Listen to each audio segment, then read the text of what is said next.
Teatro, para quem não conhece, é a total limpeza da ignorância. Teatro, para quem não conhece, é saber que o corpo diz muito mais do que a gente imagina. Teatro, para quem não conhece, é a descoberta da ancestralidade, da irmandade que nós temos com o próximo, quando lá no começo, quando éramos seres primitivos e sentávamos em torno da fogueira, alguém se levantou para contar uma história para o outro e o outro se identificou com essa história. E é com este começo maravilhoso que nós inauguramos o nosso podcast Teatro, para quem não conhece, trazendo hoje esse que é o meu mestre, é uma das pessoas que eu mais admiro na profissão, tive orgulho de trabalhar com ele, de conviver com ele, Marco Antônio Braz.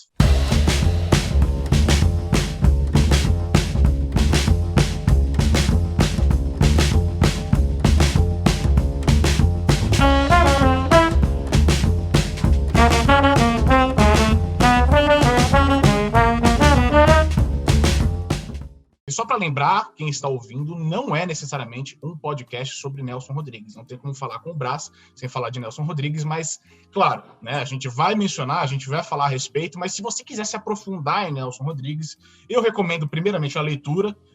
São 17 peças, diversas crônicas, diversos contos. Você pode ler O Anjo Pornográfico, de Rui Castro, para saber mais aprofundadamente sobre a própria vida do Nelson, a vida dos familiares de Nelson Rodrigues. Mas o papo de hoje, efetivamente, é para a gente entender teatro, conversar sobre teatro, entender a vida do Braz no teatro, as nossas vidas no teatro, e a gente conseguir trazer para a cabeça de vocês que estão nos ouvindo essa clareza e limpar os preconceitos que o teatro circunda. Eu tô sorrindo de orelha a orelha e eu não consegui falar nada até agora, porque eu achei muito emocionante. É verdade, gente. Hoje o papo não é exatamente sobre Nelson, e sim sobre alguém que trouxe Nelson para nós com tanta maestria. E se a gente quiser saber mais sobre Nelson, tem cursos para isso. Sábato Magaldi está aí também com o Teatro da Obsessão, trazendo um pouco de análise sobre as peças. Tem as peças no Teatro em Escala para a gente dar uma olhada e saber onde elas estão. Entender a obra de Nelson a gente faz num outro momento. Hoje a gente vai conversar e entender como Nelson fez parte da vida deste mestre maravilhoso que está aqui com a gente. Braz, algum recado para quem quer entender um pouquinho de Nelson logo de cara, assim? A gente está agora organizando, né, através da companhia, os conhecimentos adquiridos da experiência de montar o Nelson, e eu percebi a necessidade de montar uma bibliografia básica, né, de pelo menos 10 livros, que assim, a estudantada, que quem está interessado, né, a Natália já citou, claro, que a tese de doutorado do Sábato, que é o Teatro da Obsessão, que é uma introdução maravilhosa, ele que traz, né, o Nelson para uma perspectiva crítica de alto nível, né, uma coisa rara, né, na cultura brasileira, até mesmo para a literatura. E, enfim, depois eu envio para vocês, até para vocês colocarem em anexo, esses livros, né, assim, que são os livros que eu acho que são fundamentais, até porque assim, eu pouco direi de novidades em relação a esses livros. Mas acho que se as pessoas mergulharem nessas obras, elas também têm, né, a condição de pensar por si e refletir a obra do Nelson, né, conforme a inspiração delas. Falar de Nelson Rodrigues hoje em dia e não ser polêmico, acredito que seja impossível, né? Não é isso, é que o Nelson Rodrigues se mostrou mais do que um grande dramaturgo, mais do que um autor fundamental para a compreensão dos problemas brasileiros que vieram à tona de forma muito gritante, né? Mas ele também foi um profeta, né? Como ele falava, só os profetas enxergam, óbvio, e ele anunciou, né, lá atrás, né, a Revolução dos Idiotas, que é o que nós estamos vivendo. A Revolução dos Idiotas. Nós sabemos que a idiotice não tem cor, não tem bandeira, ela pode tanto percorrer à direita quanto à esquerda, e uma das coisas que eu acho mais curiosas é que, apesar do decantado reacionarismo do Nelson, ele não consegue ser apropriado por nenhuma dessas ideologias, né? Talvez ele seja iconoclasta demais, talvez ele seja crítico demais para poder servir para alguma bandeira. A gente vai mergulhar no Nelson, não tem como fugir do assunto. assunto. Mas, de qualquer forma, eu queria que você começasse, Brás, falando como você começou a sua carreira. Como foi o início de Marco Antônio Braz no teatro, as experiências que você teve, inclusive eu sei que você tem uma história com o Antunes, com você como ator, que eu quero que você traga para cá. E eu quero que você fale sobre isso. Traz pra gente como é que foi a sensação Ou seja, de você quer que eu confesse as vergonhas da vida. Tudo bem. Mas tem coisa melhor do que isso. É importante que as pessoas saibam que todos nós, né, somos humanos, erramos e somos falhos. E que, às vezes, isso é uma coisa que eu entendi durante a vida, que assim, a pessoa pode ser brilhante para uma coisa e babar na gravata para outra coisa. Simples assim. Né? Eu pensei muito, eu tenho pensado muito nessa coisa de assim, o que acabou me levando a fazer teatro.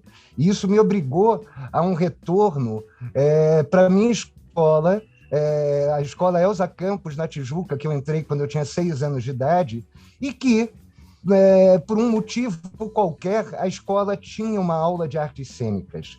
Né? A professora, que era a tia Flora, né? Hoje, olhando com o meu olhar de hoje, eu reparo que ela, com aquelas batas, era uma hippie velha, né? E a aula era uma coisa... Era muito interessante, que eram 2h30 de aula, entre 7 horas da manhã e 9h30, sendo que o primeiro horário ela colocava todo mundo sem sapatos, deitados num tatame, colocava uma música que hoje eu reconheço como uma coisa indiana, né, terapêutica e tal. O que acontecia é que todos nós dormíamos por 1 hora, depois ela suavemente acordava todos nós e dividia em grupos e dava um tema, né? E aí nós tínhamos 45 minutos para, em cima desse tema, criar uma situação cênica para apresentar uns para os outros. E aí, entre 8h45 até as 9h30, eram as apresentações. Hoje, olhando, eu falo, foi a primeira relação concreta que eu tive com teatro, né? Até porque eu não queria fazer teatro, né? Na verdade, eu queria, tanto que eu fui fazer filosofia, eu fiz 2 anos de filosofia. Eu queria ser o Sartre, entendeu? Eu queria ser um intelectual muito bem formado, com conhecimento das questões humanas, dos problemas humanos, né?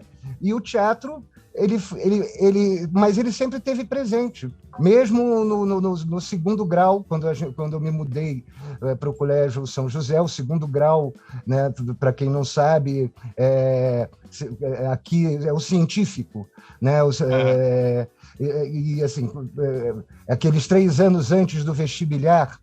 E ali, por exemplo, eu conheci pessoas, por exemplo, o Kiko Marques, que é meu irmão, né, a gente fala que, assim, se hoje ele tem uma memória da minha mãe falecida e eu tenho uma memória da mãe dele falecida, tudo começou ali desde os 14, 15 anos. Assim, a gente trabalha juntos e trabalhou juntos desde essa época, né? Só que ele já queria realmente, efetivamente, ser ator, e eu nunca assumi essa relação. Eu fui assumir isso dentro da faculdade de filosofia, porque aí eu fiz a prova para a Unirio, passei. E na faculdade de filosofia eu tinha um professor maravilhoso, dentre vários professores maravilhosos. As minhas recordações das universidades sempre são grandiosas, nada medíocres, que era o Gerd Bonheim. E o Gerd Bonheim era apaixonado por teatro, especialista no teatro alemão, né? Fluência em alemão, eu traduzia Heidegger, escrevia sobre o Heidegger, né? E um dia eu tive a audácia de convidá-lo para ir à Unirio assistir a minha montagem do Casamento do Pequeno Burguês, que era a minha primeira peça dentro da faculdade. E quando terminou, ele foi maravilhoso. A peça, obviamente, tinha todas as imperfeições, né, de uma primeira direção e tal, mas ele foi muito lindo nas colocações dele, e ele me libertou, porque eu sofria muito na faculdade de filosofia, porque eu adorava todas as matérias, principalmente lógica, e eu lia aquelas coisas diariamente, mas chegava na prova de lógica, eu tirava 2, o professor veio me entregar a nota com pena, porque ele percebia que eu tinha uma participação, mas aquilo não gerava qualidade no final. Eu era capaz de encontrar um paradoxo lógico num texto de Shakespeare e levar para a sala de aula, mas na hora de pegar uma prova, pegar um texto e transformar numa fórmula, eu não conseguia fazer. E o Gerd simplesmente chegou para mim e deixou claro, cara, você tem que ficar aqui. Esse é o teu lugar, isso é o que você tem que fazer. Não força a barra. E é isso, vindo de uma pessoa como ele, eu me senti autorizado, né, a chegar em casa e falar, esquece a faculdade de filosofia, eu vou ficar só na Unirio. Então não foi uma coisa que eu tivesse como uma escolha pessoal, assim, tem pessoas que falam desde criança, né? Outro dia vendo o Drauzio, eu achei muito lindo, né, que ele falava que a primeira vez que o pai dele perguntou para ele o que ele ia ser quando crescer, ele falou médico, né? Imediatamente. E, assim, tem pessoas que têm essa determinação, né? Eu não tinha, mas hoje eu olho e eu penso muito naquela coisa que o Antunes falava, que era assim, cara, não é você que escolhe, você é escolhido. Você é escolhido, eu concordo com isso. E aí, eu sempre falo, não é uma questão de opção, entendeu? Talvez seja a falta de opção, até porque não é uma coisa... por mais glamuroso que a cena seja, aquilo que se passa para ser construída a cena é muito sofrível num país como a gente, como o nosso. Até nesse ponto que eu queria entrar. Em pleno 2021, a gente ainda tem questões pandêmicas relacionadas. A gente, eu acho que não tem até talvez como entrar em meandros políticos, mas né, eu não vou citar nomes, mas... Ivan, tudo é política. Tudo é política, né? Né? Outro dia, o Instagram barrou a nossa publicidade da primeira feira da tragédia brasileira, alegando que a gente estaria fazendo política e tal. E você fala, cara, sentar ou não sentar passa a ser um ato político dentro das relações sociais e ponto. Totalmente, né? totalmente. Então, mesmo aquilo que se pretende apolítico acaba se tornando efetivamente político na sua não opção. Completamente. E você acredita que nessa atual circunstância política que a gente está vivendo, o teatro tem uma luz no fim do túnel? É claro que a gente até estava conversando antes da gravação a respeito desse não retorno imediato, desse desespero da classe artística brasileira de retornar aos trabalhos presenciais, sendo que lá fora já foram, em outros ambientes teatrais, já foi anunciado que esse retorno só acontece em 2022, que nesse momento a gente tem que prezar por outras coisas relacionadas à humanidade, e aqui a gente vive esse desespero porque por um período de tempo se liberou 25%, 30% do público dentro de uma casa de teatro. Você acredita que hoje, independente de pandemia, independente de situação política, o teatro brasileiro ele vive um bom momento? Ou ele vive um péssimo momento? Ou ele já viveu momentos piores? Ou ele precisa de uma readaptação?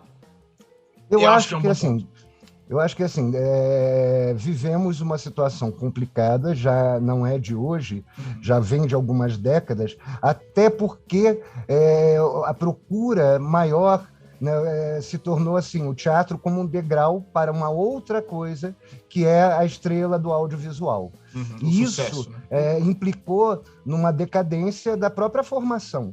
Né? Você tem escolas que formam as pessoas, dão registro profissional, e sem que a pessoa tenha tido a leitura de um teatro completo do Nelson Rodrigues, do Plínio Marcos, de um estudo sobre a história do teatro mais aprofundada, coisas que são fundamentais, mesmo que o curso seja técnico. Né? Isso é a base pelo qual o cara vai entender os atalhos que os outros encontraram antes dele. Né? Tinha um conhecido italiano que ele falava que na verdade, assim, são ferramentas que os outros descobriram e que você pode, a qualquer momento, utilizar, mas você precisa conhecer a história.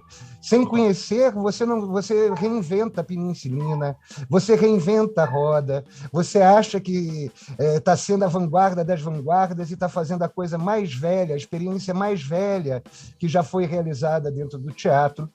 Então, eu acho que a pandemia, e aí não podemos deixar isso de lado, vai recrudescer uma vontade, pelo menos eu sinto, estou falando aí por mim, naquelas pessoas que têm o teatro realmente como a força de expressão delas para o mundo, né? Assim, não faço teatro porque eu escolho, eu faço teatro por uma necessidade de expressão, né? O Cortázar, o escritor, quando perguntado por que ele escrevia contos, ele falava, porque senão eu mato alguém. Eu preciso colocar isso para fora. E eu acho que isso vai recrudescer nessas pessoas. E talvez fique mais claro nessa divisão entre aquelas pessoas que estão em busca da fama, de um reconhecimento de popularidade, e aí, para essas pessoas, tanto faz se é Malhação, se é a novela das 7, ou se é uma explosão de seguidores no TikTok.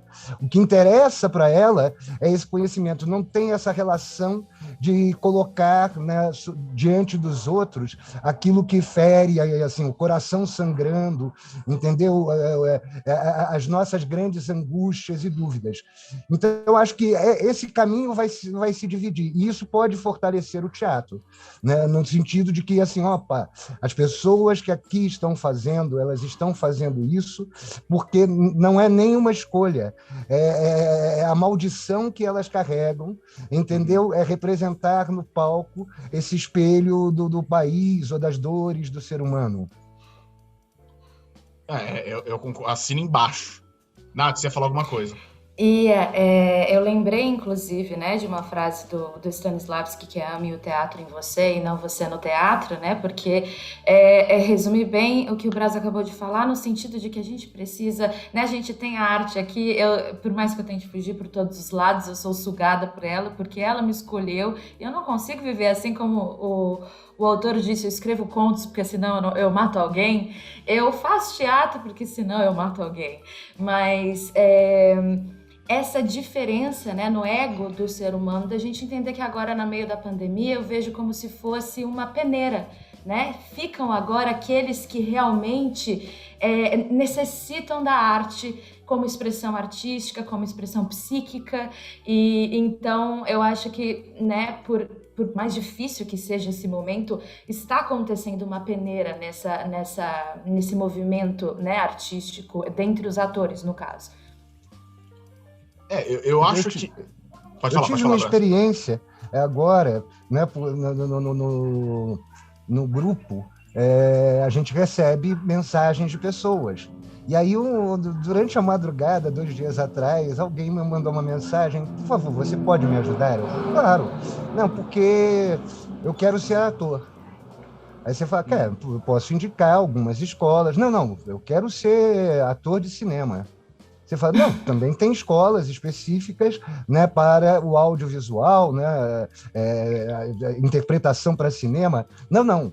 Eu sou apaixonado por Velozes e Furiosos e eu quero fazer Velozes e Furiosos.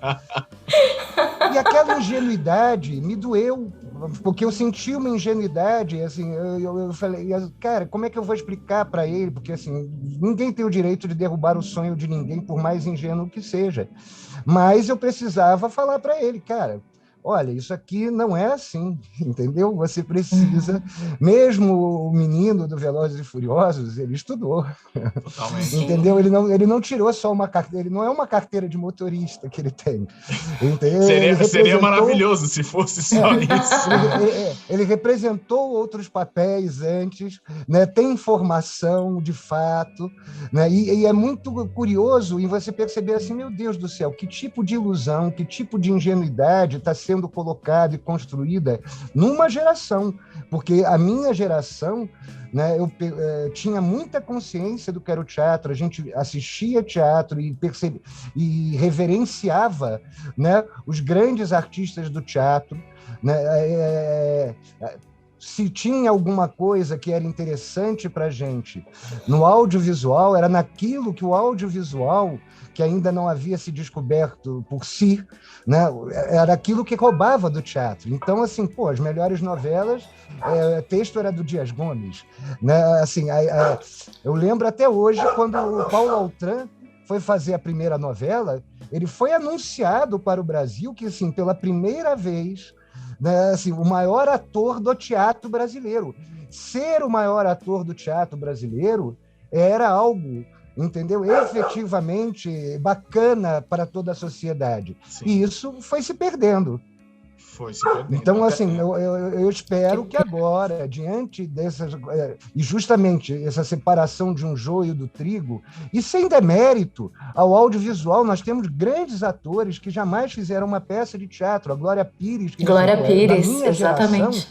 Da minha geração, aquilo é um gênio, entendeu? Desde menina, aquilo arrebenta. Aí você fala, mas aí também, assim, ela nasceu, né, de alguma maneira dentro de uma coxia, né? Ela nasceu dentro de uma cultura, ela sabe o peso, né, do que ela faz, né? Então, assim, não tem pé nas costas ali, não tem sopa no mel, né? Então tem uma entrega. Então, só para deixar claro, ó, não é um problema, né? Agora, a questão é a ilusão, e essa ilusão que alimenta um ego que, na verdade, quer ser adorado antes de tudo. Assim, não quer ser... O Flávio Rangel dizia uma coisa que eu adorava, que ele falava assim, não, os atores são famosos, os diretores têm prestígio, né? Porque é por entre a classe que os diretores são reconhecidos. Ele não precisa da foto no jornal, né? Ele precisa do nome no cartaz e que o espectador fale, aquilo ali é sinônimo de qualidade dentro do que eu vou assistir. Ele quer ser acreditado, né? O ponto dele é o crédito. E é aquele outro negócio, né? Se uma peça acaba saindo muito bem, mérito do ator, se uma peça se sai muito mal, demérito do diretor, né? Essa frase é genial, porque ela vem da geração Trianon, foi o Leopoldo Freud, né? Quando a peça é um sucesso, é de todos, quando a peça é ruim, é do diretor. Totalmente. E aí, é legal, você trouxe o audiovisual à tona, eu vou acabar trazendo para cá uma discussão que a gente tem faz tempo, que é Marco Antônio Braz não gosta de Quentin Tarantino. Estou os comprometendo sim, não faça isso.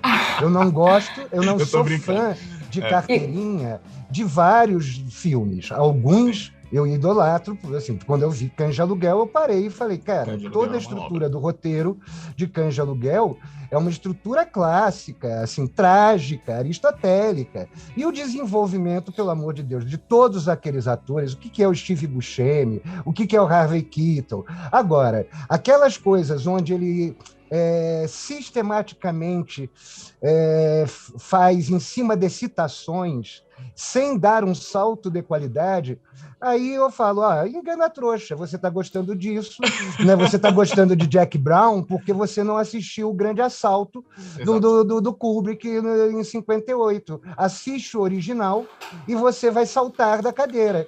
Isso aqui não chega perto, né? Mesmo o carro, aquele negócio do carro com aquelas moças, você fala, gente, isso aqui é filme para quem tem adoração de filme B, nenhum problema, tem fã para tudo isso, mas não faz dele, né? Não fazia dele um grande cineasta. O que eu acho muito interessante é que nos últimos filmes, principalmente a partir dos Oito Odiados, ele dá um salto no sentido de originalidade, de se colocar além desses elementos de citação. Está ali, até pela trilha sonora maravilhosa, né, do Ennio Morricone, a toda a citação, aqueles que ele ama, que é Sérgio Leone, etc. Mas ele dá um salto. E aí eu vibro. Você acha que talvez não tenha sido esse tempo que ele tenha precisado para fazer o público dele entender que o filme dele é um antro de referências das coisas que ele gosta, das coisas que ele viveu, e talvez a partir realmente de Oito Odiados ele tenha conseguido trazer e deixar evidente essa camada do diretor acima do processo. Eu estou falando isso, mas se o Mauro Batista Vedia, que é fã de carteirinha e gosta de tudo, ouve, ele vai brigar comigo e ralhar, entendeu? Que assim, essa é a minha visão da obra. Sou eu discuto muito, por exemplo, com meu filho, que é uma outra geração, tem 19 anos, e às vezes eu tenho certo prazer em frustrá-lo, né, em chegar para ele e falar assim, você está achando esse roteiro aqui genial? Cara, isso aqui é um filme italiano de 1974, Bastardos Inglórios. Toma o original. Muito bom. Toma aqui o original. E aí Eu vi. dói nele, porque ele achava que o roteiro era originalíssimo. Eu falo, não, cara, todo aquele negócio do sotaque já estava presente no primeiro filme. E eu era o que fazia a grandeza. Agora, tem uma qualidade de filmagem, e tem uma coisa muito própria dele, que aí torna ele autoral, a forma como ele tira dos atores o melhor deles, né? E assim, você sente uma liberdade, né? Esse filme Eu Era Uma Vez em Hollywood, eu acho sensacional, que você fala assim, a impressão que você tem é que o DiCaprio e o outro gargalhavam no set, de prazer, porque assim, olha o que ele está me deixando fazer. Olha, liberdade criativa. Ele não está me prendendo, ele está me dando algo e deixando eu fluir. Né? Por isso que as interpretações gritam, né? Exatamente. Dentro do filme. E marcam ali. Mas só essa correção. Assim, eu tenho minhas críticas a ele, entendeu? Não, foi só para te encher o saco. Foi só para te encher o saco. Eu vivi para ver alguém falar com o Ivan sobre Tarantino e discutir com ele, porque eu não consigo. Então, obrigada. O Brás sabe que eu sou apaixonadíssimo por Tarantino. Mas quando você é fã, isso, você é como um torcedor de futebol, entendeu? Assim, você está na paixão, você não tem senso crítico. Então, se você falar mal de qualquer Fellini, eu sou capaz de parar de falar com você. Né? Assim, o Chaplin, eu sempre falo, olha, o Chaplin, para mim, é teste de sensibilidade. Se você, por exemplo, não se comover assistindo Luzes da Cidade, Cruz da Cidade, você é uma barata. Simples assim, eu não vou discutir mais. Só barata. Você é uma pessoa de uma frieza tal em relação aos sentimentos humanos que você não consegue nem rir nem chorar, pô. Então, assim, eu entendo a coisa do fã. Sou fã. Talvez meu fanatismo eu não consiga reconhecer. Eu confesso que alguns filmes dele realmente eu acho que se perde um pouco. Jack Brown acho que se perde um pouco. Tem algumas questões, mas como você falou, é fanatismo, né?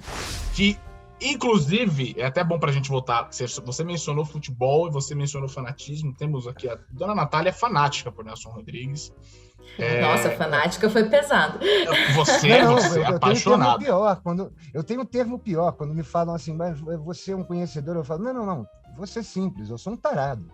Tarado. Ótima, melhor acho que palavra, não existe para definir esse fanatismo. No caso do então, Nelson.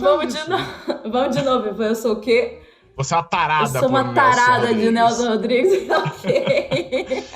Perfeito. Brás, como que começou o seu contato com o Nelson? Qual foi a primeira vez? Eu era um garoto muito arrogante, né, ali nos meus 18, 19 anos. Então, assim, eu era aquele garoto que com 15 anos comprou o Brecht Vida e Obra, do Fernando Peixoto, que é um livro de facilitação, um livro bem pequeno, de introdução à obra do Nelson, do Brecht. E eu posava para a Tijuca inteira de brechiano, né? Aquela arrogância do jovem que acha que sabe, e aí eu falo sempre para os jovens, cara, que se Deus quiser, no decorrer da vida, você vai descobrir, né, assim, a grandeza de assumir seus limites, de saber que você não sabe. Né? E assim, eu tinha uma certa rejeição com a coisa do Nelson, até porque o Nelson que me chegava era o Nelson que veio pelo audiovisual brasileiro dos anos 70, que namorou, né, até por uma questão comercial com uma pornô chanchada, né? Então tinha uma coisa assim, o Nelson é uma coisa menor. Né? Eu me lembro que eu tinha um colega na faculdade, na PUC de filosofia, que o cara era genial, né? Assim, poliglota, falava 5 línguas e tal, e ele falava maravilhas do Nelson, e eu ficava olhando para aquilo assim, o que esse cara está falando? Tem Samuel Beckett, né? Aquela coisa, né, europeia, muito mais bacana citar Samuel Beckett do que um cara que entra com uma faixa de campeão do Fluminense no campo do Maracanã, né? Só que na faculdade, aí lendo, claro, né, assim, aos 15 anos, aos 14 anos, tinha uma coisa chamada Círculo do Livro, e eu comprei um conjuntinho de peças que eram um álbum de família, Vestido de Noiva e O Beijo no Asfalto. E quando eu li o álbum de família, eu nada entendi. Eu senti uma coisa assim, peraí, tem alguma coisa aqui profunda, mas que me escapa. O Vestido de Noiva foi uma leitura difícil, porque talvez quando eu faço o ciclo das 17 peças, é a mais difícil, porque ela está entranhada no movimento de encenação. Então, você fica lendo as rubricas, quebra um fluxo da imaginação do espectador sobre o que vai acontecer no palco. Mas, quando eu li O Beijo no Asfalto, eu me senti assaltado. Quando eu terminei, eu falei, peraí, eu pulei alguma coisa. Não é possível. E aí eu voltei e li mais 2 vezes. Já na faculdade, né, comecei, né, fiz a prova de direção, minha prova de direção, né, a prova de direção é uma peça que você tem que fazer sem produção, só usando os recursos que a faculdade já dispunha, tanto no figurino quanto no cenário, e uma peça de 30 minutos. E eu escolhi um Eugênio Labiche, né, um dos mestres da peça bem feita, que era Um Rapaz Apressado, né, uma peça para 3 atores, uma comédia. A gente mudou o nome para Só Paga Quem Ri. E a banca, e para minha felicidade, eu passei. A banca gostou muito. Assim, a banca era uma banca, para mim, muito importante. Zé Renato Pécora, João Bittencourt, assim, mestres que até hoje me sussurram, ecoam palavras deles numa sala de ensaio. Né? E o João, muito engraçado. O João é uma das pessoas com o maior senso de humor, além do maior comediógrafo, né, que o Brasil já viu, né, e com sucesso internacional. Durante 20 anos, a peça dele, O Dia em que Sequestraram o Papa, era um dos maiores sucessos dos teatros europeus. Ficou não sei quantos anos em Roma, não sei quantos anos na Suécia, na Suíça, enfim. E aqui ele era considerado aquela coisa. O Brasil não valorizando os seus nomes, né? Não valoriza os seus grandes artistas como deveria. Aí, quando eu fui fazer as outras peças, que eu passei, e aí a primeira peça mesmo, com uma produção e tal, né, você tinha toda uma estrutura dentro da faculdade. Primeiro você fazia uma sala que era um palquinho italiano, né, depois você pulava para um palco italiano, que era a Sala Pascoal Carlos Magno, e aí você ia para a Glória das Glórias, que era a Sala Cinza, que era uma sala multiuso experimental, onde você podia fazer qualquer coisa. Na primeira montagem que eu fiz, que era uma montagem que eu acho bacana, que era o Casamento do Pequeno Burguês, né? Brecht, né? Brecht para mim é fundamental. Eu falo, ninguém consegue ir para uma sala de ensaio, ninguém pega um ônibus para ir para o ensaio sem Brecht, né? E aí depois, novamente, era Dom Juan, do Molière, mais a versão do Brecht. E, assim, tinha uma coisa que a gente ficava incomodado. Quando eu falo a gente, é porque dentro da faculdade você escolhia os atores e acabava que você acabava escolhendo os mesmos atores, então nós formamos um núcleo, um grupo, né? E, assim, tinha uma coisa que a gente discutia muito, que era a embocadura, que era assim, a tradução não cabia, às vezes, na boca, quebrava, né? Teria que ter uma reescritura daquilo. Quando eu fui fazer a última montagem, que era na Sala Cinza, eu não pensei 2 vezes. Falei, não, vamos escolher um texto brasileiro. E aí eu escolhi O Beijo no Asfalto. O meu professor orientador era o José Renato Pécora. Eu me lembro que era assim, o final do primeiro semestre, a gente ia ter 1 mês de férias, e no segundo semestre a gente começaria, né, o processo. E no final do primeiro semestre ele falou, olha, vai para casa e lê as 17 peças. Né? Só isso que eu vou te dizer agora. Né? E aí eu fui para casa, assim, aquela coisa, 1 mês para você ler as 17 peças. Só que não foi isso. Assim, eu li as 17 peças, eu acho que foram 72 horas. Eu fiquei trancado no meu quarto, pulando de uma para outra, e aí elas iam descortinando umas às outras. Né? Aquilo que, em princípio, poderia não fazer sentido, passava a fazer sentido dentro dos signos rodriguianos que o próprio Nelson vai reconstruindo. E aquilo me enlouqueceu. E eu liguei para ele e falei, vou estar na faculdade segunda-feira. Aí eu fui. Eu falei, cara, que coisa sensacional, que isso é genial, uma obra genial. Ele falou, Braz, o Brasil, se fosse um país sério, teria uma companhia de repertório só da obra de Nelson Rodrigues. A obra de Nelson Rodrigues é uma obra tão vasta e grande quanto um Molière, quanto um Shakespeare. E essa é a bandeira que um país carrega, né, para os outros países. Essa é a grande bandeira, né? Assim, não são as invasões norte-americanas aos outros países, que fazem dos Estados Unidos uma grande nação. Na verdade, é a cultura, principalmente Hollywood, o cinema hollywoodiano, né? É a mesma coisa a Inglaterra. Na verdade, a bandeira que a Inglaterra carrega pelo mundo é William Shakespeare. Né? Assim é na França com o seu Molière, assim é na Alemanha com o senhor Brecht. E aí isso ficou fixado e aí iniciou-se aí uma relação de paixão e de compreensão do texto, porque sou suburbano, né? Eu vim de Brás de Pina para Tijuca, né? Tanto quando perguntam, você é carioca? Eu falo, pior do que carioca, eu sou tijucano. E eu percebi que eu comecei a ter uma compreensão daquela obra, né? E que ela dialogava diretamente com os acontecimentos pessoais da minha vida, daquilo que eu observava.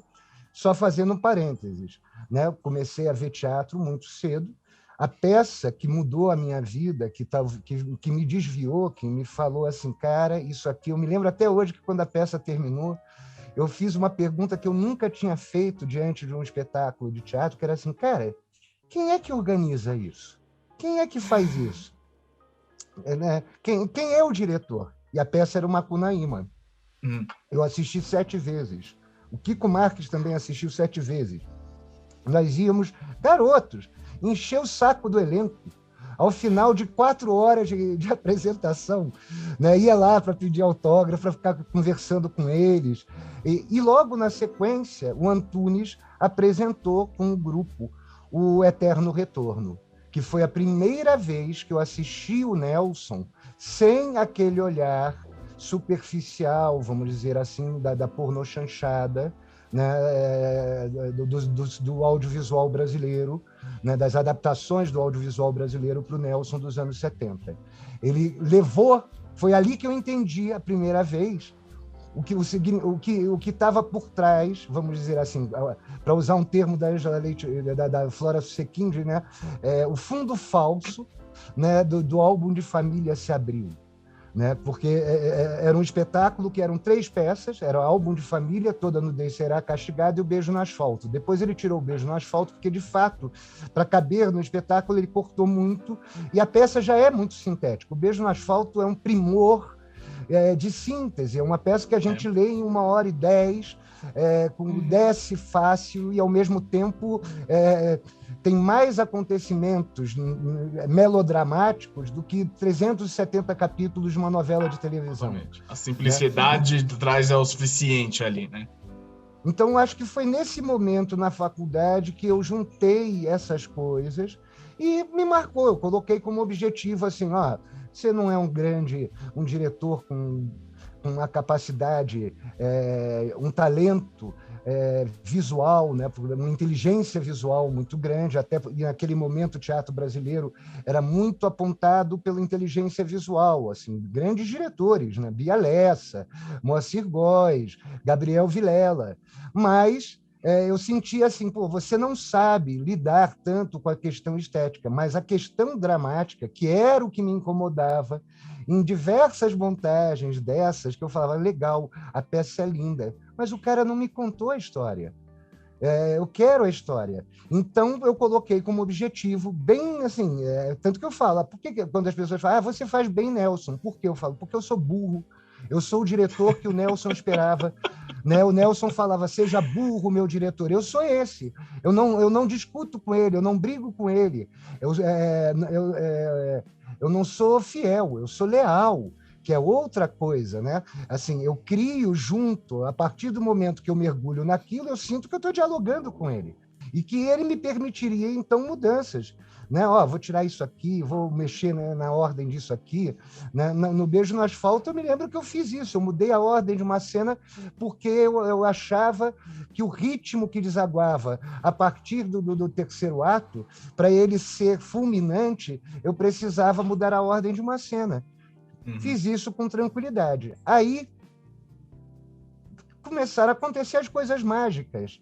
As coisas mágicas são o seguinte: nós ganhamos um prêmio na faculdade, né, que quem ganhasse esse prêmio podia levar a produção para fora, né, porque você, olha só que coisa, você construía um cenário, você construía um figurino, você tinha uma sala de figurinos e com costureiras, você tinha uma carpintaria, né, assim, eles construíam o que você quisesse. O menino que era o cenógrafo fez uma Praça da Bandeira, porque era teatro de arena.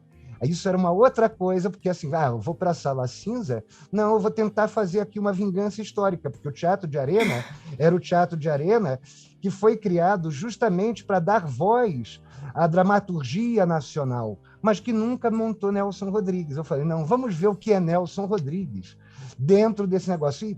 E aí ele teve uma concepção genial que me ajudou muitíssimo, porque assim, todos sentavam num grande círculo, atores, plateia e tal, e ele criou um espaço que era a Praça da Bandeira, vamos dizer assim.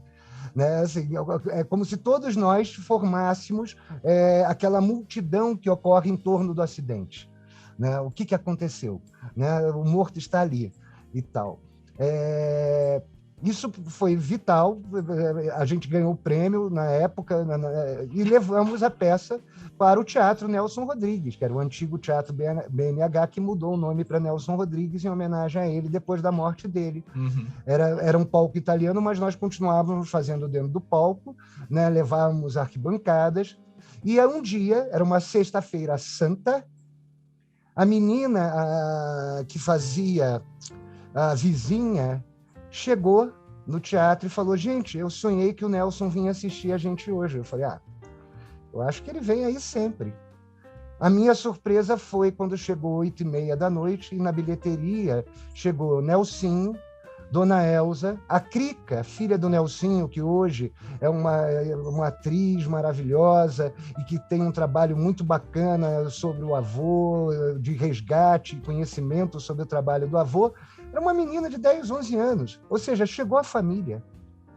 E ali começou uma relação, né, que foi se ampliando, né, porque posso dizer que me tornei amigo do Nelsinho, né, porque ele foi muito bacana, ele começou a apoiar, de fato, as minhas montagens, tanto que quando eu vim para São Paulo, logo no final da faculdade, para fazer o CPT com Antunes, e depois que eu saí do CPT, que eu fiz o Perdoe-me, aí ele trouxe o Jofre, o irmão, o filho do irmão, enfim. Tem uma foto que eu adoro, que é da Lenise, que você vê a Patrícia fazendo a Glorinha e você vê ao fundo a família do Nelson sentada, né, assistindo o espetáculo. Então, eu acho que tinha uma coisa meio... Tinha uma relação mística.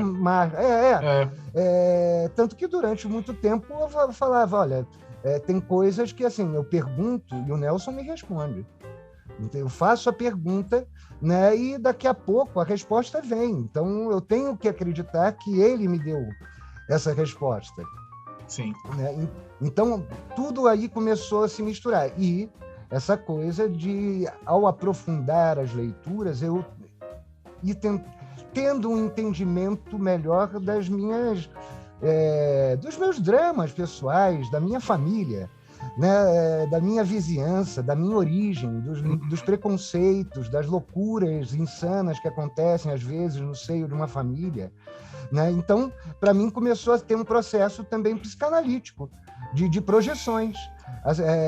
Quando eu fiz o Perdoe-me, eu dedicava, meus pais tinham morrido no ano anterior, e eu dedicava a peça a eles porque eu conseguia projetar na peça uma série de situações que eram duras para a criança que eu fui. Você vê seus pais gritando, brigando, né? Assim, tanto que eu falava assim, certas montagens do Nelson eu não entendia, porque eu falo, cara, quando as pessoas brigam na Tijuca, nenhuma delas fala como se estivesse tomando chá. Elas gritam. elas urram, elas bufam, né, como animais, né? Então, isso se misturou de uma maneira, tanto que eu falava, eu faço Nelson para economizar em psicanálise. Ouvindo você falar como foi sua relação e como o Nelson foi chegando, como o teatro foi chegando, né? Tudo te chamando e não você indo atrás, né? E enquanto terapeuta, eu vejo isso como uma sincronicidade na sua vida. Jung diria nessa sincronicidade de não é uma causa e efeito, e sim as coisas foram se tornando e te chamando, né? E esse inconsciente coletivo que pode trazer, quando ela trouxe, por exemplo, o sonho, né? Eu acho que Nelson vem nos assistir hoje, de repente a família chega e os inconscientes se conversam, essa é a minha percepção psicanalítica, mas então eu acho muito interessante quando você fala que isso foi um processo psicanalítico, porque a gente se autoconhece, a gente tem que mexer em nós e nas nossas sombras e luzes para poder fazer um personagem rodriguiano. Tem um agravante que eu esqueci de falar. Quando eu entrei para a Unirio, eu não entrei para fazer direção, eu entrei para fazer teoria, né? Porque aí, assim, eu era aquele cara que assistia as peças, assim, como Macunaíma fez minha cabeça, eu ia assistir certas coisas e eu destruía. Eu me lembro que eu voltava para casa, eu, Kiko, o Baiano, o Mário Santana, que também um grande professor, infelizmente falecido há pouco tempo, professor da Unicamp, né? Uma criatura maravilhosa, e eles ficavam irritadíssimos comigo porque eu ia destruindo o espetáculo. Eu ia falando, não, mas isso aqui não, porra, isso aqui é excessivo, não sei o quê. E aí eles falavam, você é um teórico. Então, quando eu fui fazer a Unirio, eu fui fazer como teoria justamente para complementar direção. Mas, quando eu entrei na faculdade, houve uma greve.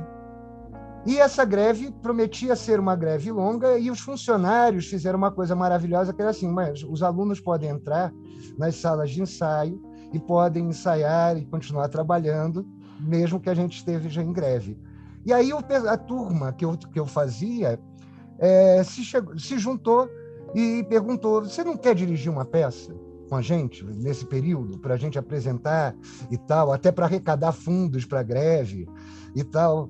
E aí eu tinha um professor maravilhoso, o Flávio de Campos, que é uma criatura maravilhosa, né? Assim, tudo de dramaturgia, tudo de história do teatro, e com essa capacidade de conseguir fazer você se aproximar, né, das questões mais complexas de uma forma bastante simples. E o Flávio chegou, eu tenho uma adaptação aqui de um texto, né, façam isso. E ele deu o texto, era uma adaptação de Ó Deus, do Woody Allen. E aí eu comecei a fazer. Eu me lembro que na véspera eu achava, assim, parava no boteco não, tinha um bar na esquina de casa, na Tijuca, chamado Shake, que nós apelidamos de William Shake, né? E aí, quando terminava o ensaio, antes de voltar para casa, a gente parava ali para tomar uns chopps, e eu me lembro que eu parei, eu, Kiko Marques, que fazia a peça, Luiz André Cherubini, né, do diretor do Sobrevento, um dos maiores grupos de teatro de bonecos do mundo. Era um elenco que hoje você olha e fala, cara, que acaso juntou tanta gente ali, né, naquele espaço.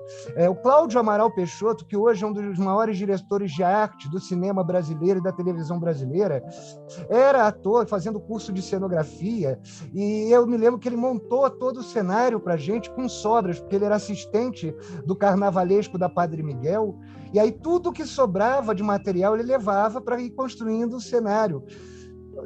Enfim, só sei que na véspera a gente se encaminhou para um fracasso.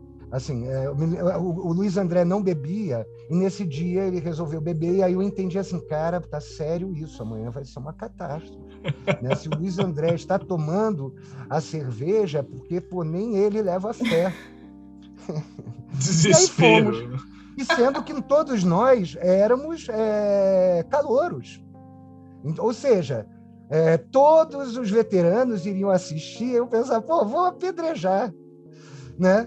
Só que aí aconteceu uma coisa enlouquecedora, que assim, em menos de 20 minutos de peça, tiveram uns 3, 4 focos de aplausos em cena aberta, as pessoas caíram na gargalhada. Eu me lembro que eu ficava encantado, não é garoto bobo, né? Assim, porque aí as veteranas, as atrizes veteranas estavam terminando a faculdade, vinham falar comigo, eu achava aquilo maravilhoso, né? Que elas estivessem falando, aquelas moças lindíssimas, né? E aí eu assim, cara, tem alguma coisa aqui, né? Assim, não posso dar as costas. Foi aí que o Orlando, que era o coordenador de artes cênicas, chegou para mim e falou, cara, você tem que mudar de teoria para direção. Faça isso imediatamente, entre com um pedido, a gente vai aprovar. O teatro tem esse poder mágico, né, de fazer a gente entender mesmo quando a gente... É o que a gente estava falando no começo, né? Você é escolhido, você não escolhe. E isso acontece... Eu tive uma experiência no teatro, para mim, que foi... absurda, mas como aconteceu e com o que aconteceu, eu estava numa montagem da peça escocesa Macbeth, de Shakespeare, e numa sexta... Eu não lembro se era uma sexta-feira 13 ou se era um Dia das Bruxas. Eu acho que era o Dia das Bruxas. Nath, eu não sei se você estava assistindo esse dia. Eu estava apresentando Macbeth Eu estava apresentando no Teatro Brigadeiro. No Dia das Bruxas, o teatro pegou fogo. Lembro. Meu amigo, essas coisas são tão sérias. Eu fui assistente técnico, o Antunes nunca disse assistente de direção no Macbeth. Aí ele fazia uma mesa, né, para a cena do banquete, e a mesa era recheada de velas. Eu me lembro que eu e a Telume, que na época era assistente do Serrone, hoje é uma grande cenógrafa figurinista que trabalha comigo e com outros tantos, nós passamos a madrugada passando líquido anti-inflamável, porque assim, havia o temor, porque historicamente no Macbeth trazia essas maldições. Traz isso. E é mais um dos poderes místicos que o teatro tem sobre a gente. A gente não tem o controle sobre isso. Se fosse para pegar fogo mesmo com o líquido não inflamável, então ia pegar fogo, né? A Viola conseguiu os direitos, então, né? Comprou os direitos de Beijo no Asfalto para poder fazer no Off-Broadway de uma forma com atores, né? Todos negros, e ela vai adaptar o Beijo no Asfalto. Como você acha que funciona essa adaptação de Nelson para a realidade americana, para aquela realidade Broadway, para o Off-Broadway, sendo que estamos falando de uma peça... Pode ir. Porque assim, eu acompanho, né, e desde sempre, assim, com muito interesse, como é que o estrangeiro lida com isso. Então, por exemplo, a Ângela Leite Lopes e a Fátima Saad, né, a Fátima Saad publicava uma coisa chamada Folhetim, que eram artigos sobre teatro, e tem um especial sobre o Nelson, e nós tínhamos uma colega que foi fazer, eu acho que a pós dela em Paris, na Sorbonne, na Lecoq, agora eu não sei qual era a escola, e ela acabou traduzindo o Anjo Negro. E eles montaram. Aí tinha um diretor francês, uma companhia que se interessou e eles montaram. E o mais interessante foi a chave que ele encontrou para conseguir uma identidade com a peça, porque ele usou a questão dos imigrantes. E isso no começo dos anos 90. Ou seja, nem não era nem uma questão tão gritante quanto ficou agora. Né? Há pouco tempo, com a coisa de 6 anos, uma inglesa adaptou o texto e eu achei fantástico, porque assim, ela era dona da companhia, né? Ela mudou o sexo do Amado Ribeiro, era ela. Ela botou uma mulher. Né? Assim, essa liberdade, por mais que você fale, mas no original ele é um cara escroto, machista, cheio de complexos, enrustimentos, por isso que ele projeta essa homossexualidade, enfim, desejos reprimidos. Ela simplesmente mudou e jogou tudo isso, né, para ser uma mulher que queria ser a dona do jornal. Então, assim, eu acho que pode ser bem sucedido, né, na medida que ela encontre esse ponto, né, esse elo de comunicação. O Sam Mendes, o diretor, ele é diretor de teatro, se eu não me engano, a mãe dele era brasileira, ele conhecia Nelson Rodrigues. Se você reparar, no centro do roteiro do Beleza Americana tem uma chave rodriguiana, que é a projeção justamente do desejo reprimido do vizinho, né, achando que o outro é homossexual. Agora eu não sei, ele fez com a Amy Irving, eu acho que na Broadway Toda Nudez Será Castigada. E aí o que eu percebo é que cada cultura, né, o Vitor tinha... Era 2012, ou seja, já vão lá 9 anos. Né? Eu recebi um telefonema do Calil falando: Braz, olha, tem um grupo japonês que está aqui, que eles vão montar em Tóquio, Nelson Rodrigues, né? Toda Nudez Será Castigada. E aí eles estão entrevistando pessoas para... Né, fazendo o dever de casa, né, aquela coisa sensacional. E aí eu sentei com o diretor, né, e outros membros da produção, né, falamos muito, e eu pedi: olha, mas eu só queria que vocês me mandassem, né, depois alguma coisa do que vocês fizeram. Rapaz, aí é sensacional quando você repara que assim, tem signos que para a gente tem um sentido, até porque o Nelson está totalmente imbuído dentro de uma ideia de tragédia cristã. Né? Você tem um céu, você tem um inferno. Isso, para o japonês, não tem nenhum significado. Então, ajoelhar para a gente, na rubrica do Nelson, tinha um sentido. Para eles, não. E aí teve uma coisa que é sensacional, porque Toda Nudez Será Castigada é um mandamento. Né? Tanto que assim, o subtítulo que a gente coloca nas nossas montagens é Toda Nudez Será Castigada, o 11º mandamento. Eles mudaram, o Ulisses Sakurai, que trabalha comigo, né, e tal, ele mandou para o pai dele traduziu e falou: nudez proibida. Porque não fazia sentido para eles a questão do mandamento. Castigo, e aí, algumas fotos que eles mandaram, você olhava e falava: olha, tem uma outra relação, porque assim, lá tem uma questão de a prostituta não ser exatamente uma prostituta, né? Tem uma questão dela também ter uma relação de geisha. E aí você fala, eles encontraram lá a relação. A forma deles. Por outro lado, eu acho que o Nelson tem esse problema de tradução, porque ele passa pela forma e pelo conteúdo. Né? Então, é extremamente difícil, se bem que eu ainda não vi, mas parece que as novas traduções para o inglês são muito bem-sucedidas, né? Mas, nas correspondências, porque assim, batata para eles não significa nada, é um vegetal. Né? Como, né? Os batatas infinitos. E assim, eu tenho a impressão que o Nelson dá conta de uma problemática que é tão os nossos problemas, as nossas mazelas, as nossas doenças, que é difícil realmente para um estrangeiro entender. Totalmente. Tanto que eu acho que é o mesmo olhar que eles estão tendo hoje para a situação política do país, pensando como eles chegaram nisso.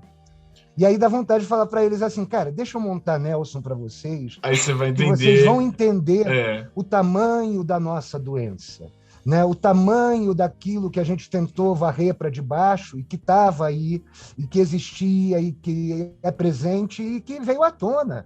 Né? Então, assim, eu acho que, por um lado, é uma tarefa muito difícil. Entendeu? Acho que assim, é muito mais difícil você traduzir Nelson Rodrigues para outras línguas do que a gente traduzir Beckett bem traduzido ou traduzir Brecht bem traduzido. E até por questões até mais, não superficiais de uma forma pejorativa, mas, vamos supor, se a gente viu uma falecida montada nos Estados Unidos, eu queria ver como é que vai ser essa cena final. Vai ser uma final entre Lakers e algum outro time de basquete, né? Porque não é possível. A concepção do futebol, né? Nossa, eles não têm essa mesma noção, né? Mas a gente tem que ter clareza disso, né? O que move a gente, né, no sentido da encenação, é a procura desse encontro, né? Desse contato. Né? Quando eu fiz o Alma Boa de Setsuan, eu e o Cezana fizemos a adaptação, né? A gente tinha uma intenção muito clara, que era assim: olha, Brecht era popular. Nós temos que fazer uma montagem popular. Uma coisa que dialogue diretamente com o público. Possa ser sofisticada, e era sofisticada, tinha uma qualidade de produção excepcional, mas precisamos ter uma comunicabilidade. Até porque a questão para a gente fundamental era essa: a gente escolheu uma peça que eu acho até hoje uma das maiores peças do teatro universal, porque a peça apresenta o problema, tensiona o problema até o seu limite, e ao final chega para a plateia e fala, bom, nós fizemos muito em trazer o problema. Nós não sabemos a solução. Vocês que lutem. Vocês resolvam isso para a gente, por favor. E eu acho isso de uma beleza, né? Assim, eu acho isso de uma grandeza. O Brecht, né? Não é a única, né? Tem coisas que você para e fica estarrecido ao ler, ao assistir.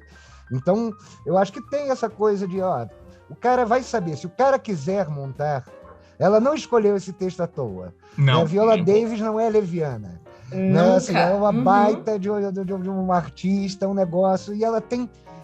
Aí quando ela fala assim, vou fazer com um elenco só de negros e tal, eu falo, cara, ela sabe onde ela vai meter o dedo na ferida. Ela entendeu que esse texto tem um dedo na ferida. Inclusive, ela tá vindo agora com a voz suprema do blues, ela e o Chadwick Boseman, que não tem discussão, né? Não tem discussão. Maravilhosas interpretações. Daquelas coisas que você fala assim, teatro, né? Assim, tá bem filmado e tal, mas é teatro. Mas é teatro. A base disso é teatro. Dá pra ver a base disso. Nath, você tinha mais alguma coisa que você ia falar? Não, na verdade eu ia só complementar que é isso, né? Então, quando o artista faz a sua lição de casa, né? Quando ele faz a pesquisa, quando ele vai atrás da cultura de onde vem, quando a peça, a dramaturgia é lida da forma que ela deve ser lida, né? E respeitada da forma que ela deve ser respeitada, dá para fazer adaptações de várias maneiras, contanto que você continue respeitando o autor e aquilo que ele traz. Então, isso é muito interessante.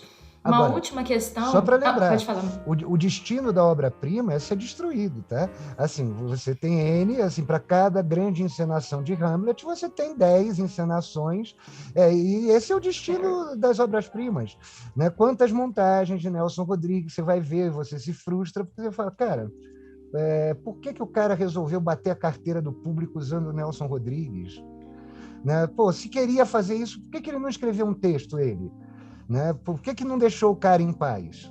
Quando eu tive a oportunidade de fazer a Lígia, foi algo surreal na minha vida. E antes de construir a Lígia, eu fui assistir algumas peças, algumas montagens, né, de A Serpente por aí, e foi um erro muito grande, porque eu acabei dando de cara com algumas montagens que acabaram me dando uma referência que eu não precisava. Exatamente como você disse agora, mas né, olha, de 10 Hamlets, a gente tem... Eu assisto. Até porque a gente aprende o que não fazer, né? Eu aprendo no erro do outro. Às vezes o sujeito esbarra numa coisa porque ele teve o vislumbre, mas ele não sabia da forma aquilo, e aquilo vai ficando dentro de você e vai fazendo parte do teu imaginário para a montagem. Mas eu já passei por isso, e chegou uma época que aí eu falei assim, Braz, porque você está começando a virar a viúva de Nelson Rodrigues, que eu ficava com raiva. Eu ouvi o Nelson falar, se levanta e vai embora agora. A lealdade batendo com força. Não, eu cheguei a fazer essa grosseria desnecessária, porque isso é uma grosseria desnecessária, diante de um espetáculo de Nelson Rodrigues, a plateia lotada, a plateia se levantou para bater palmas, e eu não pensei duas vezes. Eu me levantei e falei, gente, dá licença, parem de bater palmas, isso não tem nada a ver com Nelson Rodrigues, e fui saindo do teatro. O diretor jurou. Meu Deus do céu! O diretor jurou que se me visse atravessando a Maria Antônia e ele tivesse de carro, ele me atropelaria. Ele tinha razão, não havia nenhuma necessidade dessa grosseria, isso é uma atitude de uma arrogância besta. E ali eu entendi assim, Braz, menos apego, as pessoas também têm o direito às suas coisas. De ter as versões delas. Elas não são necessárias a pautar, né, a leitura delas pela sua estética, pelos seus mandamentos, eles servem para você. Mas que eu vi coisas, Natália, de você ficar assim, de você parar e falar, de você parar e falar, cara, eu sou muito, muito burro e esse sujeito é genial. Assim, aquela coisa, montagens de valsa número 6 com N atores. E aí você para e fala, mas é um monólogo. É um monólogo. Exatamente. Não que você não possa, por exemplo, uma das melhores montagens que eu assisti de Valsa número 6, brilhantemente dirigida pelo senhor Jair Assunção. E ele fez o seguinte, ele tinha todo o entendimento da peça, compreendia perfeitamente ali a passagem da menina para a mulher e o conflito que isso estabelecia, e aí ele colocava duas atrizes, uma bem mais menina e outra bem mais sensual e mulher, e isso acentuava esse aspecto do texto. Então, não estou falando que é um purismo, mas, realmente, procura no YouTube, tem lá. Você vai ver uma montagem que é um jogral, são 30 pessoas em cena. Aí você fala, bom, a peça já é complexa por si. Ela é, como diz o Sábato, prima irmã do Vestido de Noiva, no sentido de que ela é um quebra-cabeças a ser montado pelo espectador a partir das pistas dadas, né, pelos personagens que não sabem, que não vão construir eles o quebra-cabeças, mas você constrói. E aí você faz um negócio desse, você fala, aí é que ninguém vai entender nada. A experiência que eu tive com você, inclusive. Eu vi uma montagem, né, quando eu entrei na sala e eu vi a moça deitada, nua, de pernas abertas, eu me lembro que eu pensei assim, meu Deus do céu, cadê o piano? Ali eu entendi assim, meu Deus do céu, vamos ver, né, assim, agora vamos ver um trucídio, assim, um assassinato. E aí, aquela coisa, o que move as pessoas?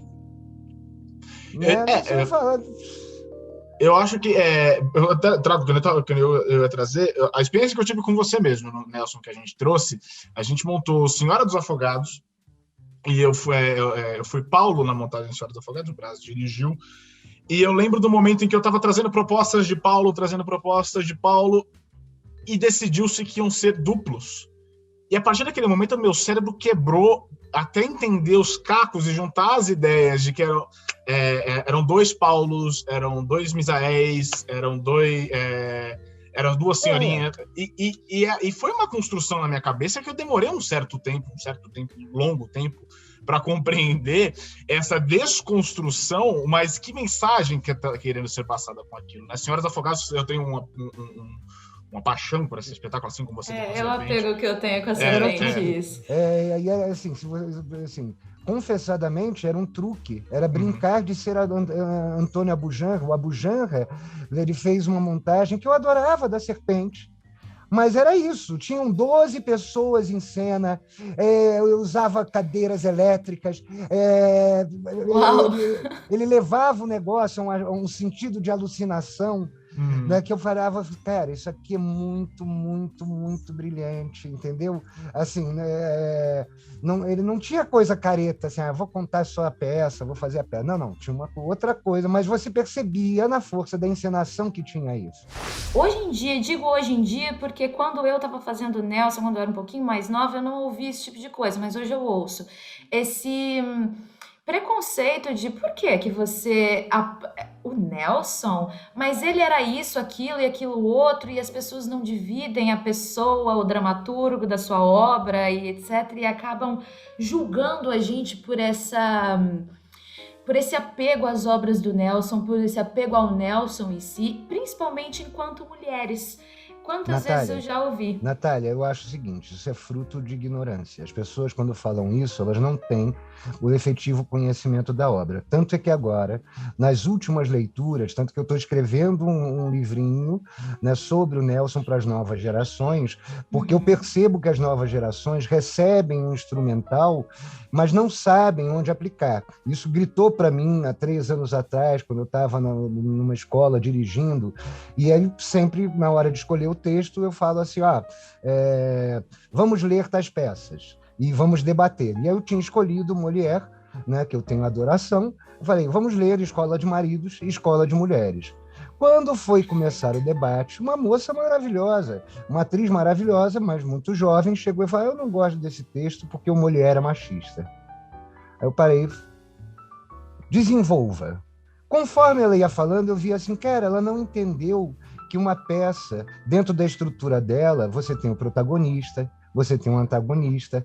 Não é porque esse cara aqui fala mais que ele é o protagonista. Na verdade, esse personagem que ela estava achando que refletia as opiniões do Molière era exatamente o personagem que o Molière ridicularizava, e ela deixou de perceber que aquele velhaco iria perder para o jovem, porque o jovem passa pelo amor. Não adiantava ele prender o objeto do desejo numa torre, porque da torre ela viu passar o amor na rua e pronto, acabou, aquilo iria se resolver.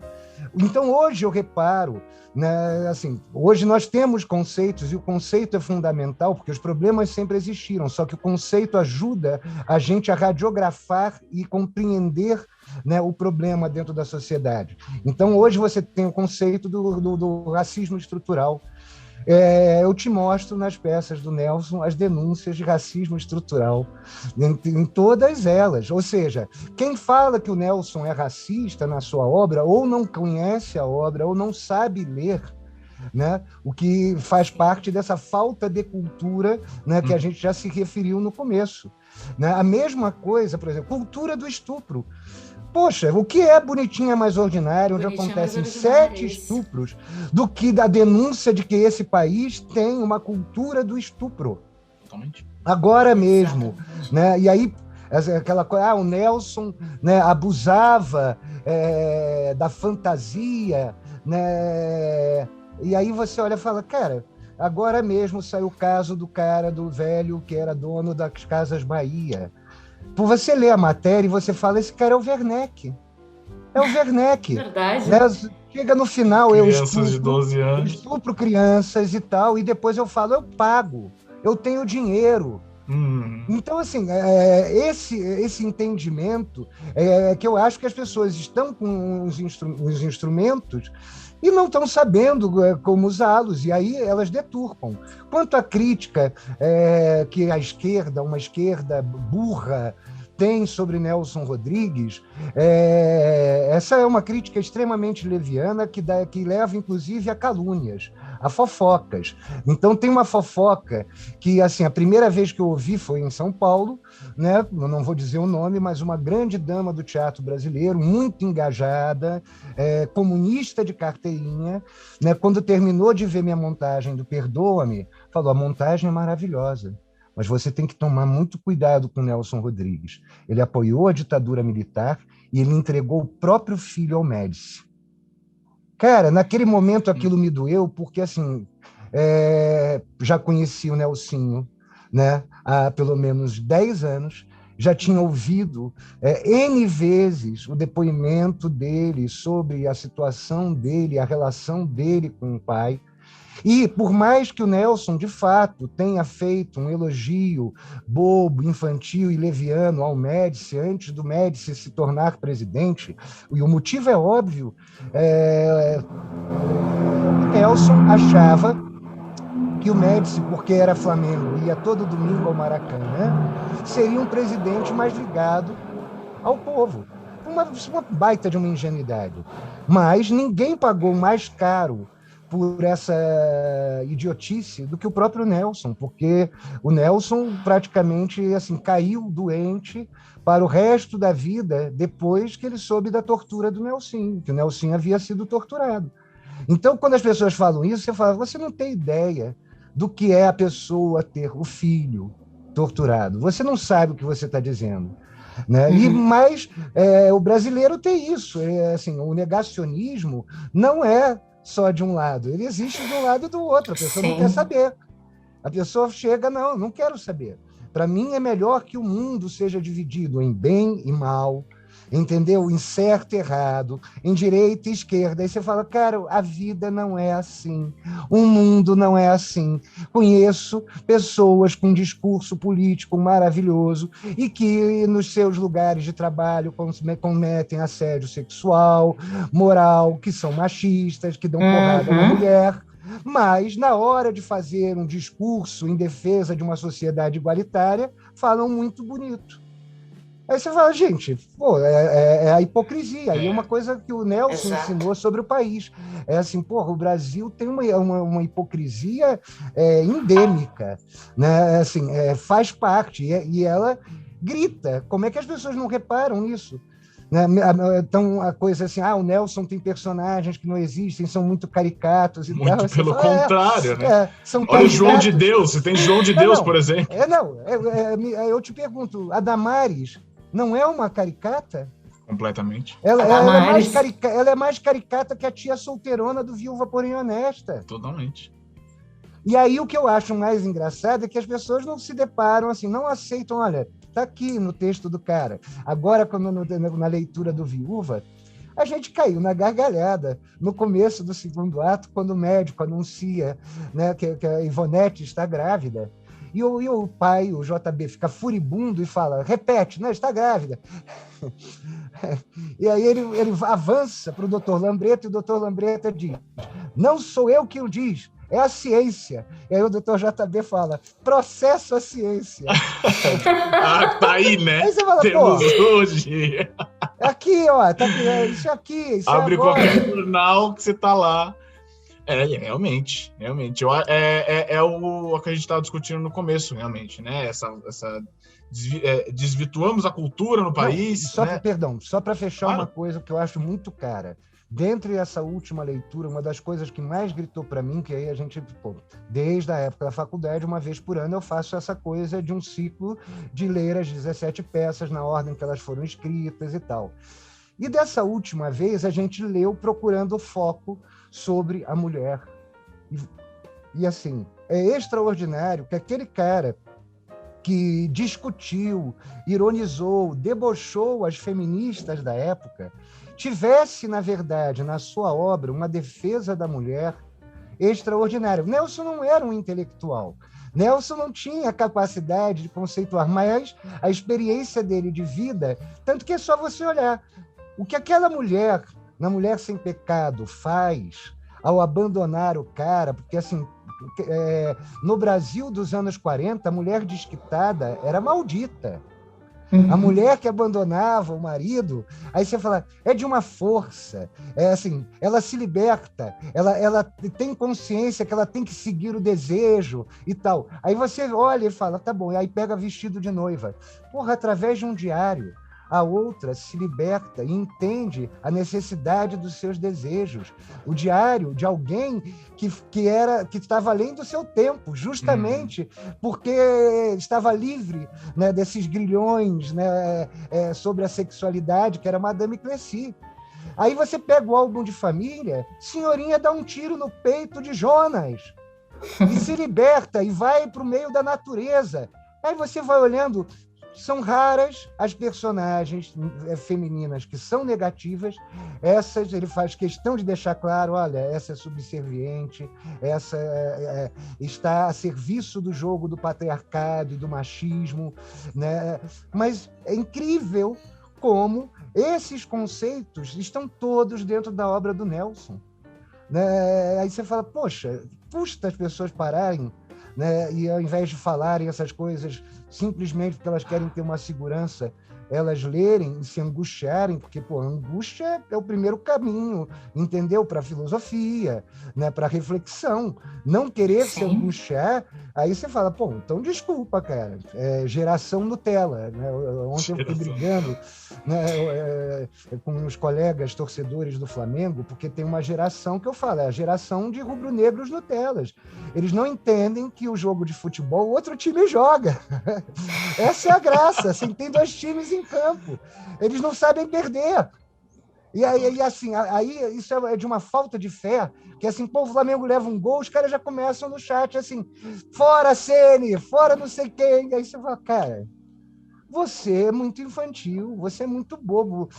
Por que você acha que assim, zilhões vieram antes de você, zilhões virão depois de você? Por que só para você o mundo tinha que ser adequado? Exatamente. Né? Reflete. É duro. É dura, Exatamente. como diz o Vinícius. A vida é para valer. Né? A vida é para levar, cara. Né? Não vem com esse negócio. Aprende, enxerga. Então, assim, eu sinto que tem esse preconceito. Um lado vem de uma ala ideológica né, da esquerda, e o outro lado, né, da eterna boçalidade da direita brasileira, que eram os mesmos caras que se levantavam, que ouviam palavrões numa peça do Nelson que não tinha palavrões. Exatamente. Ou seja, eles jogavam sobre o palco todas as taras que eles tinham reprimidas e culpavam o autor por isso. Antes de qualquer coisa, se você tivesse que escolher uma, você só pode montar mais uma obra de Nelson Rodrigues na sua vida. Qual seria? Otto Lara Rezende ou Bonitinha, mas ordinária.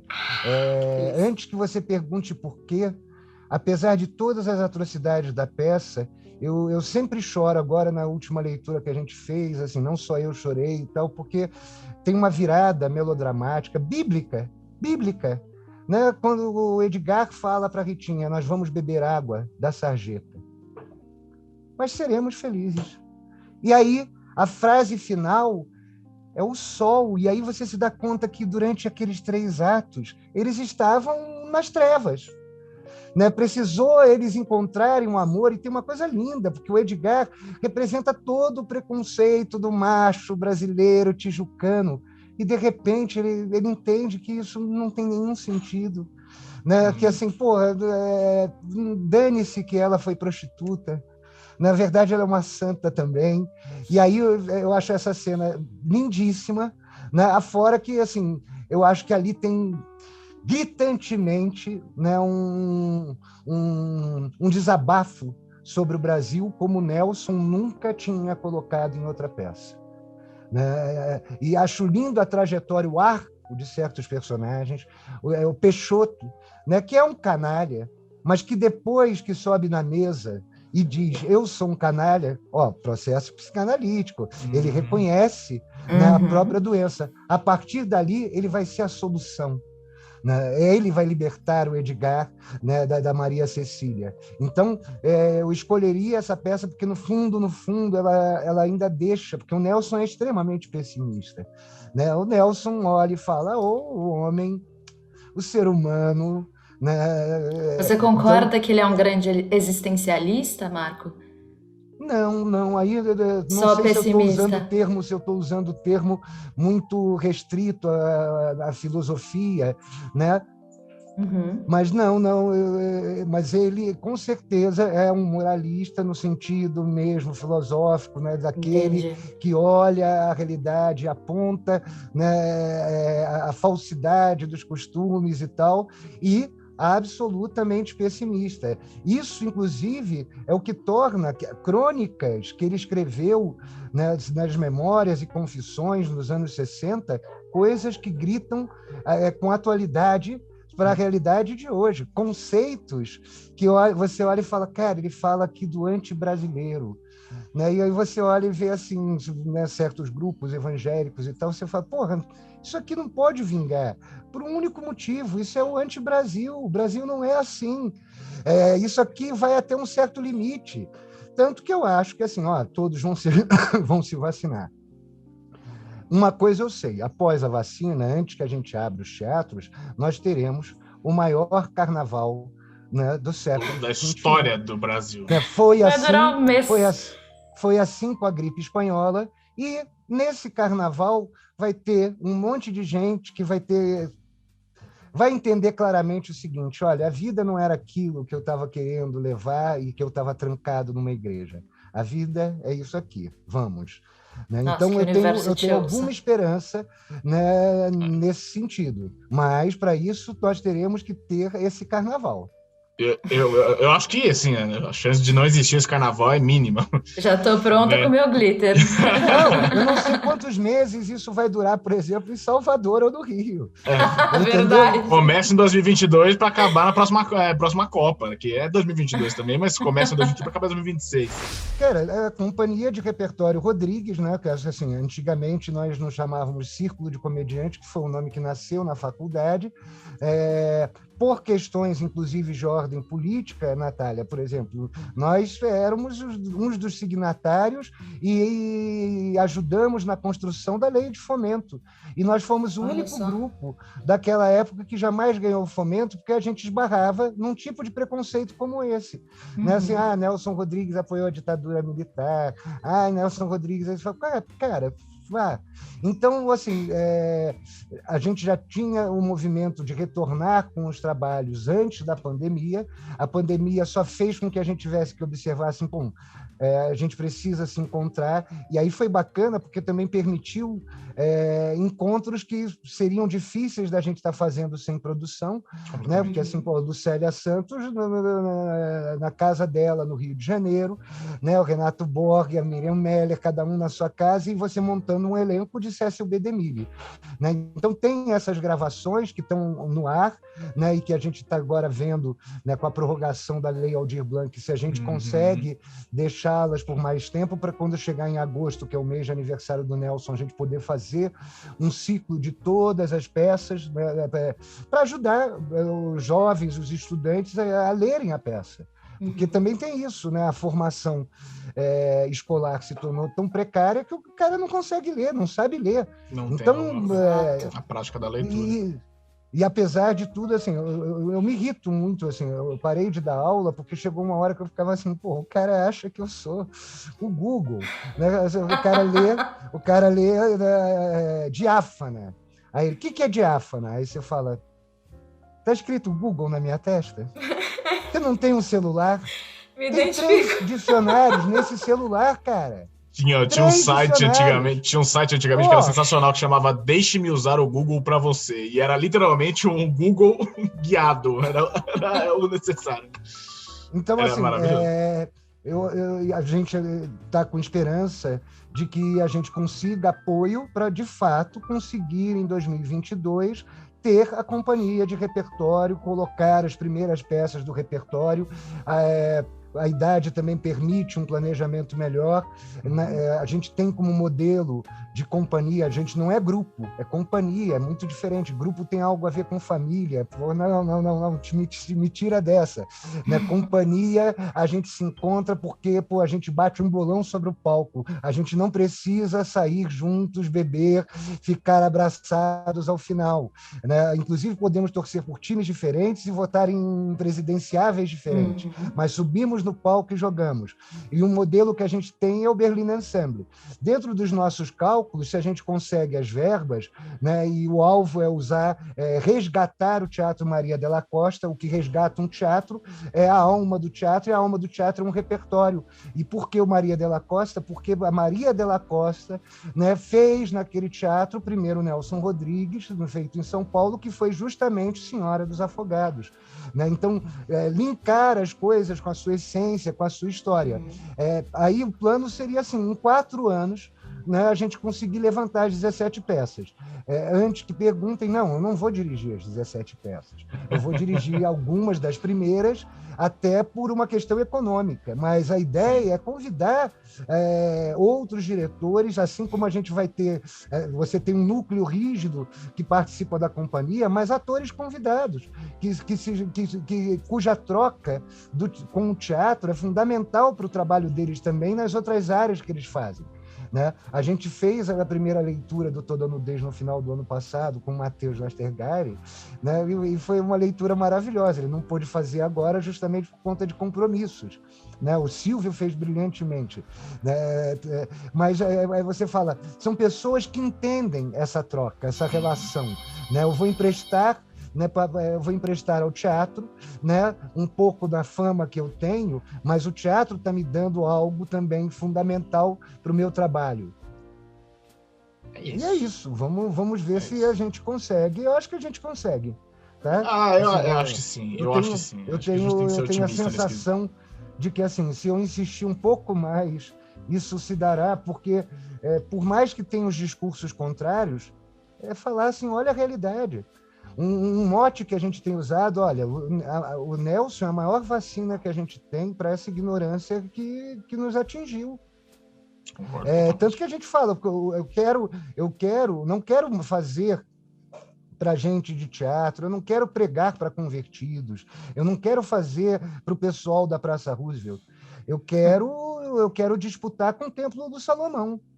Eu quero que aquele público, porque eu tenho certeza que eles vão perceber que ali tem algo muito melhor, muito mais forte, entendeu? Do que aquele panaca, canastra, entendeu? Mentiroso, hipócrita que fica lá gritando com eles. Então, assim, esse é o alvo. Ó, por isso que eu falei, eu acho que vai ter também um sentido diferente para a gente que faz teatro, que é assim, cara, esquece esse negócio de ganhar prêmio.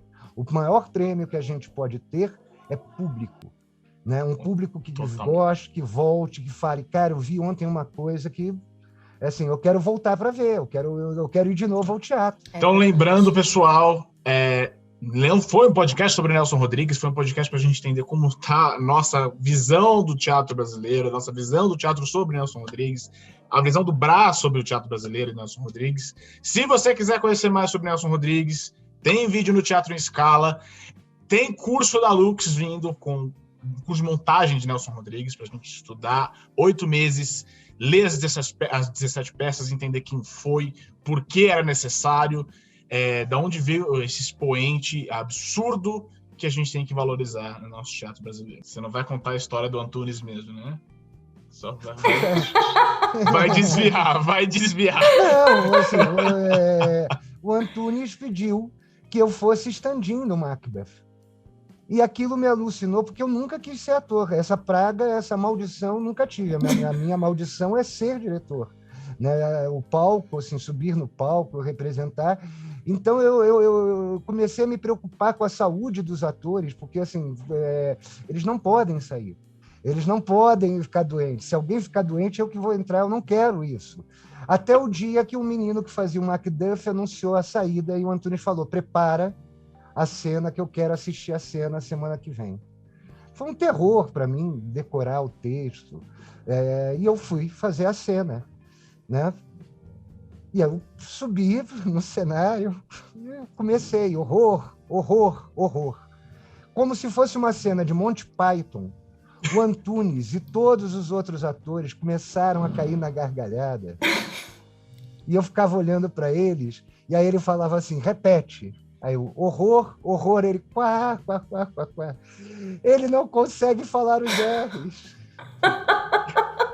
Que sacanagem. E aí ele falou, fica tranquilo que tem mais um menino que veio da EAD, que vai fazer o teste.